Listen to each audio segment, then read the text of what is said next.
Você sabia que uma simples mensagem de oi no WhatsApp ou um simples e eventual encontro em um supermercado pode te levar hoje mesmo diretamente para um presídio sem julgamento e sem fiança imediata? Pois é, no assunto do vídeo de hoje eu vou te mostrar um erro fatal que muitos homens inocentes cometem ao receber uma medida protetiva e por que a justiça não quer saber se você é primário, quer saber apenas pelo seu descumprimento.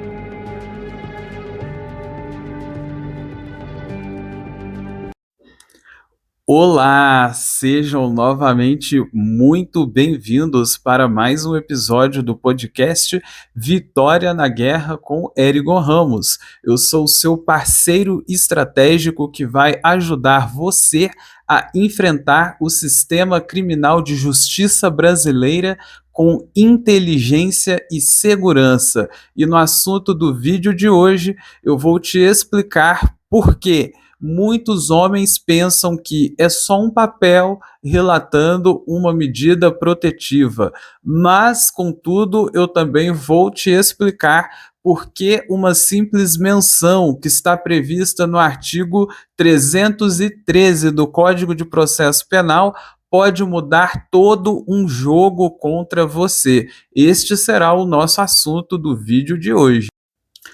Começamos então a nossa parte do primeiro tópico do assunto, abordando o tema prisão em flagrante, com base no artigo 24A da Lei Maria da Penha. Para os mais íntimos, Lei 11.340. Muita gente acredita que só há um crime previsto na Lei Maria da Penha se houver, por exemplo, uma agressão física. E não é assim, pessoal. Qualquer descumprimento de medida protetiva, ele pode se dar da seguinte forma: pode ser um contato de uma simples mensagem do marido contra a mulher, falando um simples oi no WhatsApp dela. Ele não pode tentar qualquer tipo de contato. Ele não pode simplesmente pedir para a irmã dele ou para a mãe dele ir atrás desta mulher levar recados. Se acontecer isso e essa pessoa, vítima da medida, quiser fazer um novo registro, isso pode levar diretamente a uma prisão em flagrante. Então, se você alguma vez recebeu ou receber uma notificação de medida protetiva em que você não pode se aproximar da pessoa por 200, por 300 metros, fica a minha recomendação: você não pode se aproximar nesta metragem em hipótese alguma. Eu não recomendo que você chegue perto, porque se terceiros também relatar, você pode arrumar forte dor de cabeça e ir direto para a prisão. E conforme eu disse, você também não tem o direito de pedir para algum familiar seu, para algum amigo seu que seja, levar esse recado para sua mulher. Isso não pode acontecer. Ai, doutor, mas eu tenho um filho com ela, como que eu vou fazer? Você não fica impedido de ver o seu filho, mas fica aqui um registro: você não vai fazer o seu filho levar um recado para ela. Se o seu filho levar um recado para ela, você estará descumprindo a medida protetiva. Se ela também registrou a medida protetiva em que você não pode se aproximar do seu filho, você ficará impedido de se aproximar do seu filho enquanto houver esse registro da medida protetiva.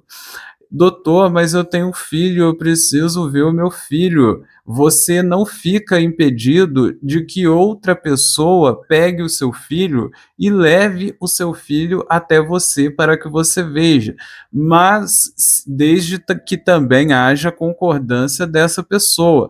Mas você não pode se aproximar dessa pessoa em nenhuma hipótese. Se você se complicar nessa questão do descumprimento da medida protetiva previsto no artigo 24A dessa lei, você vai ser diretamente preso e você terá de aguardar, se fosse aqui na minha cidade, saberia te falar uma média, entre 3 a 4 meses para que você consiga sair após uma audiência de instrução e julgamento, se você for uma pessoa primária. Do contrário, poderá levar talvez um pouco mais de tempo. Uma dúvida que muitas pessoas têm sobre o descumprimento da medida protetiva é: doutor, de fato eu descumpri, eu estou sendo aqui levado para a delegacia. Eu posso pagar fiança? O delegado ele não pode arbitrar essa fiança. Significa que você vai passar primeiro por uma chamada audiência de custódia. Essa audiência de custódia, conforme a própria lei, ela deve acontecer em até 24 horas após a prisão em flagrante. Nem sempre acontece dessa seguinte maneira. Acontecendo essa audiência, o juiz vai verificar se estão presentes os requisitos que autorizam ou não a continuidade dessa prisão. Se ficar esclarecido e registrado que foi você que descumpriu a medida protetiva, havendo uma prova que você mandou uma mensagem, que você se aproximou, é extremamente provável que você vai seguir na situação de prisão. E essa parte da fiança, ela não vai conseguir ser arbitrada pelo delegado em um primeiro momento. Significa que você tem grandes chances de ir preso e de permanecer preso durante esse período aí que eu mencionei, se for o caso de você ser primário. Mas, contudo, existem condições que às vezes mudam de estados para estados. Eu falo aqui do sul de Minas Gerais. Em outros estados pode haver aí uma perspectiva completamente diferente da perspectiva do meu estado. Um erro, pessoal, muito comum que muita gente comete quando estamos falando deste assunto de medida protetiva é o seguinte: doutor, eu me aproximei dela, mas foi ela quem me chamou, doutor. Eu não, eu estava quietinho na minha. Ela mandou uma mensagem no meu WhatsApp me chamando, doutor. Então eu entendi que havia aí um consentimento dela e que quem quebrou essa medida protetiva foi ela, porque eu estava quieto na minha casa e foi ela quem veio até mim.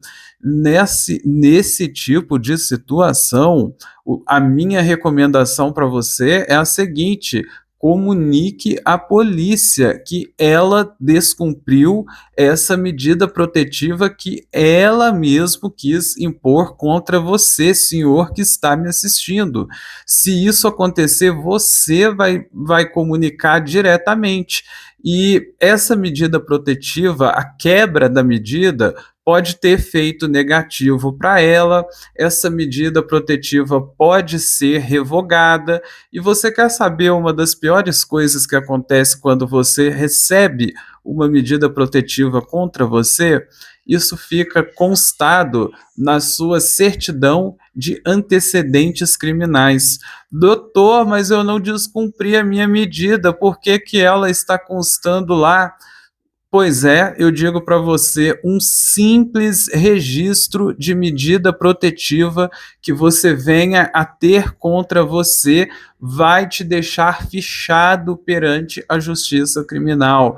Você, infelizmente, tem que saber com quem é que você está se relacionando, porque simples registro de medida protetiva pode levar isso.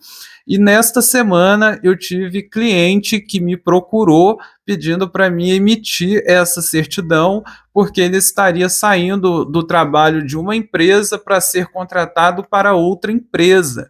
E essa outra empresa estava exigindo que ele trouxesse com ele essa certidão de antecedentes criminais. Está vendo, pessoal? Não se complique perante a Lei Maria da Penha. Se você se complicar perante esta lei, ela pode ter efeitos extras que vão para além de seu descumprimento. Um simples pedido para que haja essa lei e que não é difícil de conseguir ter um deferimento de medida protetiva de uma mulher contra um homem o deixa em situação abalável.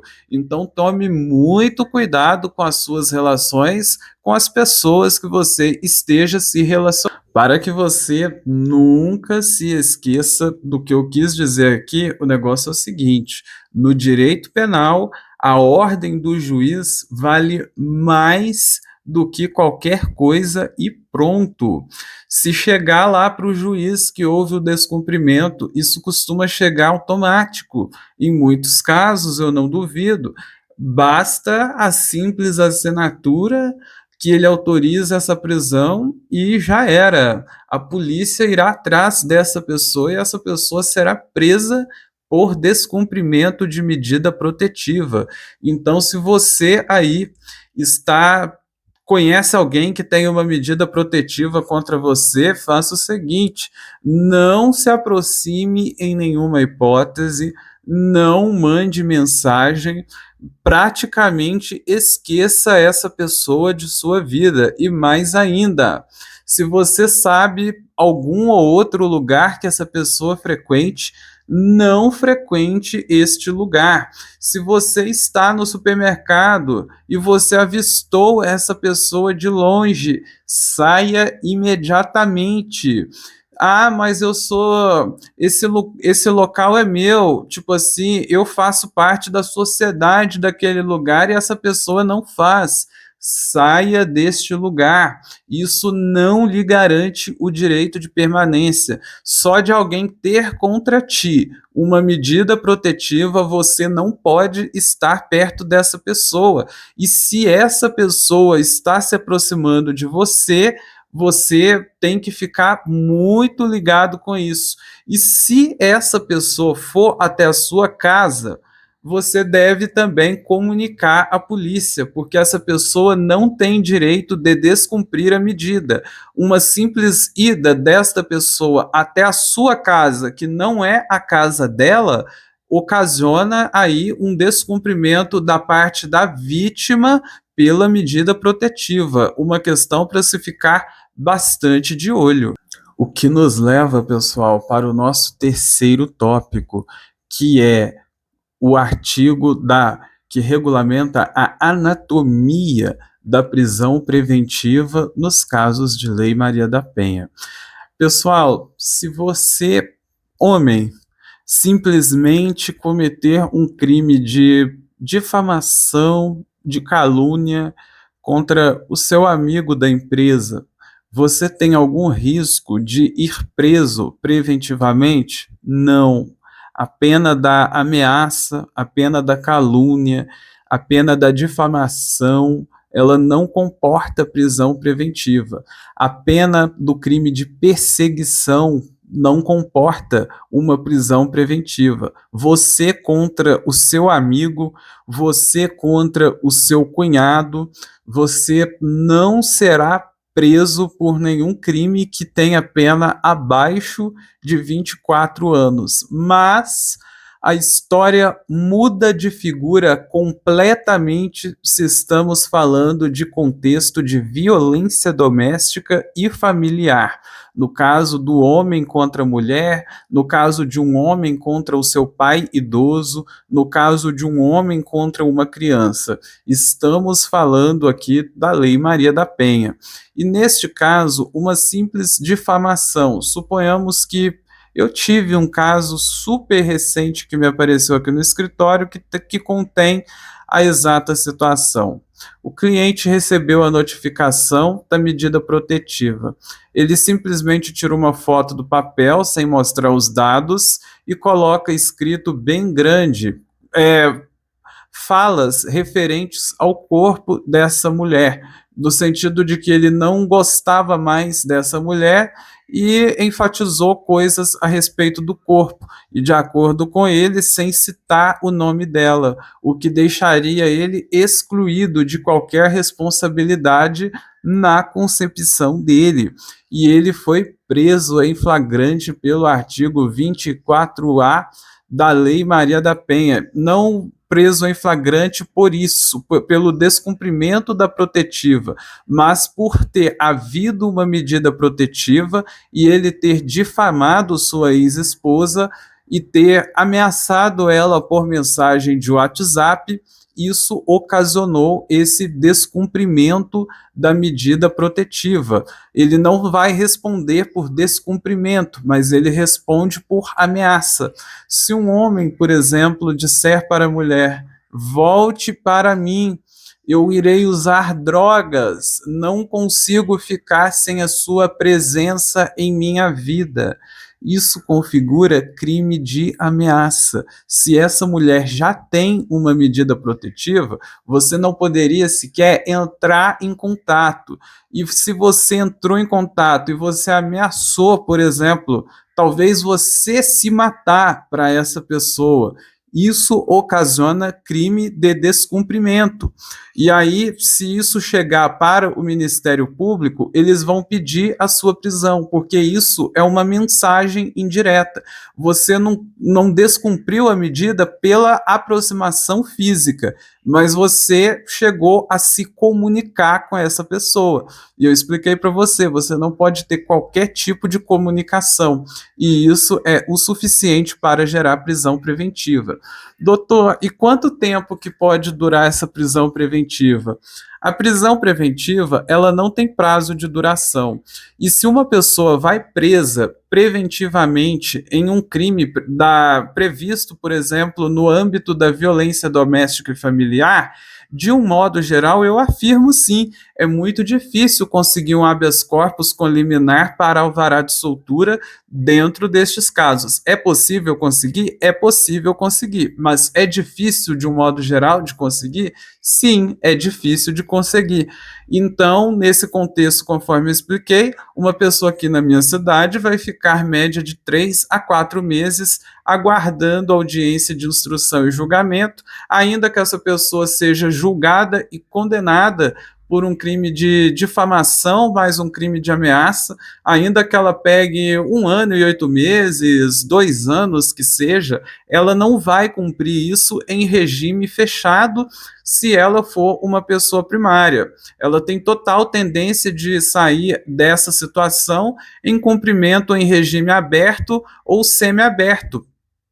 É provável que ela tenha que fazer prestação de serviço comunitário durante 1 ano, durante talvez 2 anos, a depender da gravidade do crime. E nesse tipo de situação, faltar, por exemplo, de cumprir com o serviço comunitário pode levar para uma regressão para o regime fechado, pessoal. Tem que ficar muito atento com essa questão das prisões no âmbito da violência doméstica. O que nos leva, pessoal, para o nosso quarto tópico de discussão, em que falaremos sobre provas digitais e prints de WhatsApp. Tem uma parte no nosso Código de Processo Penal que trata do assunto da cadeia de custódia. O que funciona isso na prática, doutor? Cadeia de custódia é a forma como a polícia vai fazer o armazenamento das informações digitais, como um print de WhatsApp, um áudio de WhatsApp, como que vai ficar esse armazenamento destes dados enquanto a pessoa que está presa aguarda esse julgamento. E aqui entra uma estratégia muito adequada e cabível nestes casos. Nos casos em que a vítima junta conversas de WhatsApp, em que essas conversas não passam, por exemplo, pelo filtro de uma ata notarial feita em cartório, para confirmar a veracidade do contato telefônico que fez essas mensagens, para poder confirmar, por exemplo, se esse contato era de fato daquela pessoa que está sendo acusada de ter descumprido a medida protetiva.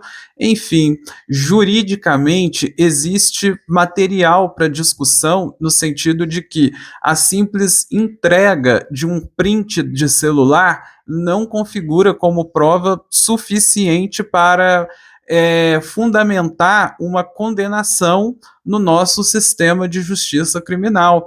Existem decisões dos tribunais superiores que não admitem, por exemplo, que um simples print sirva como prova cabal. E por que que não permitem? Porque é subentendido que um print ele pode ser uma prova adulterada. Pessoal, não é impossível, penso eu, que a própria inteligência artificial consiga trazer mensagens de prints de Instagram, que às vezes tem aquela tela toda escura, às vezes um print, por exemplo, do próprio WhatsApp, a depender do modelo de fundo que a pessoa utiliza. Isso pode dar pano para manga em muitas discussões. Então, se a prova passou, pelo menos por um filtro confiável, como ata notarial registrada em cartório, um sistema digital muito conhecido na internet chamado Verifact, eu sei que isso envolve custos financeiros, tanto para a vítima, pode envolver para um acusado poder se defender, mas se torna uma prova válida. E sem validade, pessoal, não compensa a gente ficar discutindo muito. Você aceitaria ser condenado em um processo em que há fundamentação de prova que não possui toda a força e validade jurídica necessária? Pois é, eu também não. Apagar as mensagens pode eliminar a única prova da inocência. No processo penal, o contexto de um processo vale muito mais do que um print de WhatsApp. O que nos leva para o nosso próximo tópico, que eu vou chamar de atuação técnica e estratégica do advogado. Pessoal, para vocês poderem entender esse contexto, é o seguinte: se uma prisão preventiva for decretada em um processo criminal sem que haja, por exemplo, um pedido do Ministério Público para que haja essa prisão preventiva está ilegal.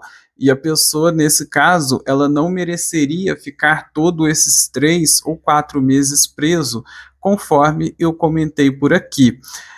Se está dizendo, por exemplo, que essa pessoa se aproximou da vítima, mas ela estava, por exemplo, em seu carro, por exemplo, não temos uma prova muito justa e muito firme. E nesse tipo de caso, a defesa pode entrar com um pedido feito na primeira instância. O que é primeira instância, doutor? Significa o juiz da sua cidade. Se você fala, por exemplo, de Bento Gonçalves, aí no Rio Grande do Sul, esse pedido de relaxamento de prisão, ele é feito para o juiz criminal da cidade de Bento Gonçalves. E se o juiz de Bento Gonçalves indeferir esse pedido, ele vai lá para a segunda instância, que fica na capital dos estados. A capital de Bento Gonçalves fica em Porto Alegre, Rio Grande do Sul, pessoal. E aí o habeas corpus ele é feito lá para Porto Alegre. Se o juiz da segunda instância de Porto Alegre indeferir, ele vai lá para Brasília, que significa a nossa capital, onde é a terceira instância. Pessoal, nunca desanimem. Uma decisão, ela pode ser revertida na última instância. Uma das coisas que mantém o advogado sempre firme é este ponto de vista. Se eu tive um pedido indeferido antes, eu não vou desistir, eu vou para a última instância. Se entender que é caso de fazer de novo, que se faça de novo. Pessoal, eu vou dar aqui uma outra dica para vocês. Suponhamos que encontrou um outro celular do acusado e que ninguém sabia, mas que teria uma prova que ele não estava naquele local quando se dizia de seu descumprimento. Nesse caso, surge o que se chama de situação nova no processo. E uma situação nova, ela também pode ser um motivo suficiente forte para conseguir revogar a prisão de uma pessoa que se encontra presa preventivamente de forma injusta no âmbito da violência doméstica. Também é possível pedir que o juiz ouça as partes antes de tomar uma decisão. Cada decisão aqui precisa ser tecnicamente tomada pelo juiz, porque um erro em uma decisão aqui custa a liberdade. E a liberdade, pessoal, ela vale cada centavo de seu custo, o que nos leva para o nosso próximo tópico, que é a nossa conclusão. Eu acredito que de tudo que falamos até aqui, você entendeu que uma simples conversa, uma simples comunicação pode levar que o seu processo seja visto como um descumpridor das regras jurídicas. E isso pode acarretar em uma prisão para você. Se você, por exemplo, tem empresa, se você tem um cargo importante, já pensou?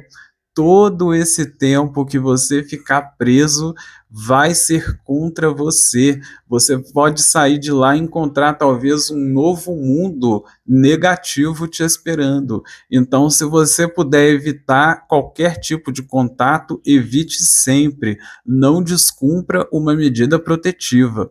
Se você chegou até esse minuto aqui do nosso vídeo, eu vou pedir para você comentar vitória na guerra. E eu quero que você diga, por exemplo, se você é de João Pessoa, na Paraíba, se você fala de Alagoas, se você fala da Bahia, por exemplo, Salvador, eu quero que você comente Salvador, vitória na guerra. Eu tenho o maior prazer em saber de onde é que os nossos assinantes inscritos do canal estão nos falando. Se você tem alguma dúvida específica sobre esse assunto do vídeo de hoje, que eu imagino que tenha, eu vou pedir para você deixar aí nos comentários, que eu prometo que eu vou responder para você com todo carinho e com toda honestidade o mais rápido possível que eu conseguir tirar essa sua dúvida. E se você também gostaria de poder sugerir um vídeo novo aqui para o canal, fiquem à vontade, pois nós aqui do canal também publicamos vídeos sugeridos pelos nossos inscritos. E se você está assistindo a gente até agora e ainda não se inscreveu no nosso canal, eu vou pedir para que você se inscreva aí no nosso canal, para que você aperte aí no nosso sininho, para você não perder nenhum assunto sempre que a gente fizer um vídeo novo. E vou pedir também para que você deixe o seu like, para que você compartilhe esse vídeo com outros amigos, com outras pessoas que você conhece, que esteja vivenciando essa situação e precisa que essa informação seja levada urgentemente para essa pessoa. E ainda, pessoal, vou deixar aqui fixado nos comentários o nosso contato do nosso escritório. Se você deseja ter uma assessoria jurídica especializada e personalizada para o seu caso, entre em contato conosco. Faremos uma consulta particular, entenderemos o seu caso, te passaremos todos os detalhes do seu caso e você poderá contar com a defesa do nosso escritório de onde você estiver. Eu gostaria de explicar para vocês que em todo o Brasil o sistema de processo é todo eletrônico. Basta que a gente acesse com o nosso computador para que a gente consiga ter acesso à íntegra de todos os processos de onde a gente estiver. E a gente ainda consegue fazer também as audiências feitas de forma online. A gente consegue participar do seu depoimento em delegacia também de forma online, se caso a gente estiver distante da sua localização. E se você talvez gostaria só de uma consulta, uma opinião nossa sobre o seu processo, você também pode entrar em contato que nós faremos essa nossa consulta particular e instruiremos você da melhor forma o possível. Pessoal, nós vamos ficando por aqui. Até o próximo vídeo.